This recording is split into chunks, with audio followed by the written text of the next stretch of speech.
അറവ് മാലിന്യ സംസ്കരണ plant fresh കട്ടിനെതിരായ സമരം പൊളിക്കാൻ DIG യതീഷ് ചന്ദ്ര ഗൂഢാലോചന നടത്തിയെന്നതടക്കം ഗുരുതര ആരോപണങ്ങളുമായി കർഷക കോൺഗ്രസ്. സമരം അക്രമാസക്തമാക്കുന്നതിന് പിറകിൽ വൻ ഗൂഢാലോചന നടന്നു.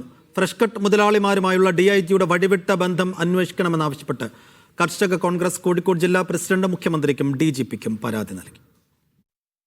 ഫ്രഷ് കട്ട് മുതലാളിമാരും DIGയും തമ്മിൽ വഴിവിട്ട ബന്ധമുണ്ടെന്നും അറവ് മാലിന്യ സംസ്കരണ പ്ലാന്റിനെതിരായ സമരം പൊളിക്കാൻ DIG യതീഷ് ചന്ദ്ര ഗൂഢാലോചന നടത്തിയെന്നും ആരോപിക്കുന്ന കത്താണ് കർഷക കോൺഗ്രസ് ജില്ലാ പ്രസിഡന്റ് ബിജു മണ്ണന്തറ മുഖ്യമന്ത്രിക്കും DGPക്കും നൽകിയത്.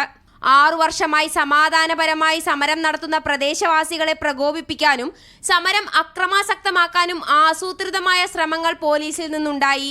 ഇത് ഫ്രഷ് കട്ട് ഉടമകളുമായി DIG യതീഷ് ചന്ദ്രയ്ക്കുള്ള വഴിവിട്ട ബന്ധത്തിന്റെ ഫലമായിരുന്നു.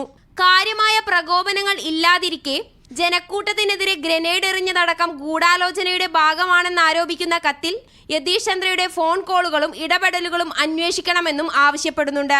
കമ്പനിക്ക് പോലീസ് സുരക്ഷ ഉറപ്പാക്കാനും മേലിൽ സമരം സാധ്യമാകാത്ത സാഹചര്യം സൃഷ്ടിക്കാനും കമ്പനി താൽപര്യപ്രകാരമാണ് തീവെപ്പുണ്ടായത് എന്ന് സമരസമിതിയും നേരത്തെ ആരോപിച്ചിരുന്നു. മീഡിയ 1 കോഴിക്കോട്.